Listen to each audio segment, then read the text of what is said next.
বন্ধুরা, দেশ ও দেশের বাইরে দূর দূরান্ত থেকে যে বাজারা আমার এই ভিডিওটি দেখতেছেন তাদের সবাইকে জানাচ্ছি আন্তরিক শুভেচ্ছা ও অভিনন্দন। সম্মানিত দর্শক, আপনারা স্ক্রিনে যে গাছটি দেখতে পাচ্ছেন এটি হচ্ছে ভৃঙ্গরাজ। ভৃঙ্গরাজ নামটির সাথে বাংলাদেশের মানুষ বহুকাল থেকেই পরিচিত। ভেষজের রাজা হিসেবে ব্যাপকভাবে পরিচিত ভৃঙ্গরাজ। ভৃঙ্গরাজ একটি আয়ুর্বেদিক ঔষধি যা বিশেষ করে চুলের বৃদ্ধি ঘটানোর জন্য দারুণ উপকারী। ভৃঙ্গরাজ, কেশরাজ, ভীমরাজ আরও প্রভৃতি নামে এটি পরিচিত বাংলার মানুষের কাছে। হালকা কষ স্বাদযুক্ত ও কটুতিক্ত ভেষজ উদ্ভিদ ভৃঙ্গরাজ। এর চকচকে সবুজ পাতার আড়ালে ফোটে ছোট্ট ছোট্ট হলুদ ফুল, দেখতেও অনেকটাই সূর্যমুখী ফুলের মতো। ভৃঙ্গরাজ শুষ্ক রুমযুক্ত বহুবর্ষজীবী ছোট ও বৃহৎ আকারের ঔষধি গাছ। 15 থেকে 20 সেন্টিমিটার পর্যন্ত লম্বা হয় এই গাছটি। গ্রীষ্ম ও বর্ষাকালে ফুল ও ফল হয়। প্রাচীনকাল থেকে ভৃঙ্গরাজের ভেষজ গুণাবলী গুরুত্ব অপরিসীম। পথের ধারে কিংবা বাড়ির সামনে সৌন্দর্য বাড়াতে এর জুড়ি নেই। অনেকে এই ফুলের নামই জানেন না। খুব অযত্নে বেড়ে ওঠে এই উদ্ভিদটি।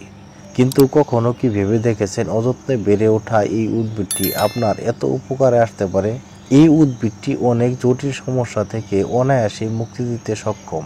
চলুন জেনে নেওয়া যাক এর উপকারিতা সম্পর্কে। এই উদ্ভিদে আছে উপক্ষার, সেপুনিন, টেনিন, ফ্লেভোনয়েড, অ্যাক্টিলেক্টোন এবং নরওয়েডিলিক অ্যাসিড। এই উদ্ভিদের রসে থাকে একটি তেলে দ্রবণীয় কালো ডাই, মোম জাতীয় যৌগ, ফাইটোস্টেরল, কেরোটিন এবং রজন। এই উদ্ভিদে আরও থাকে অজৈব লবণ, সিলিসাস বস্তু, পেকটিন এবং মিউসিন। ব্যবহার হিসেবে পাতা, বীজ ও সম্পূর্ণ গাছের রস ব্যবহৃত হয়।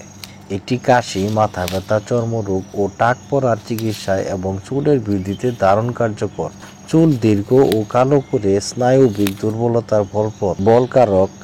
এর পাতা চুল পাকা রোধে ও চুলের বৃদ্ধির জন্য ব্যবহৃত হয়। বর্ধিত যকৃত ও প্লীহার চিকিৎসায়ও এটি ব্যবহার হয়। অতিরিক্ত রক্তস্রাব এবং মূত্রনালীর রক্তক্ষরণে এর জলীয় নির্যাস খুবই কার্যকরী। তো বন্ধুরা, এছাড়াও রয়েছে এই ভৃঙ্গরাজের আরও অনেক উপকারিতা। ভিডিওটি যদি ভালো লেগে থাকে তাহলে অবশ্যই একটি লাইক দিবেন এবং চ্যানেলে নতুন হয়ে থাকলে অবশ্যই চ্যানেলটি সাবস্ক্রাইব করে দিবেন এবং ফেসবুক পেজ থেকে দেখে থাকলে অবশ্যই পেজটি লাইক দিয়ে ফলো দিয়ে রাখবেন এরকম আরও অনেক ভিডিও পাওয়ার জন্য। সে পর্যন্ত সকলে ভালো থাকুন, সুস্থ থাকুন। আল্লাহ হাফেজ।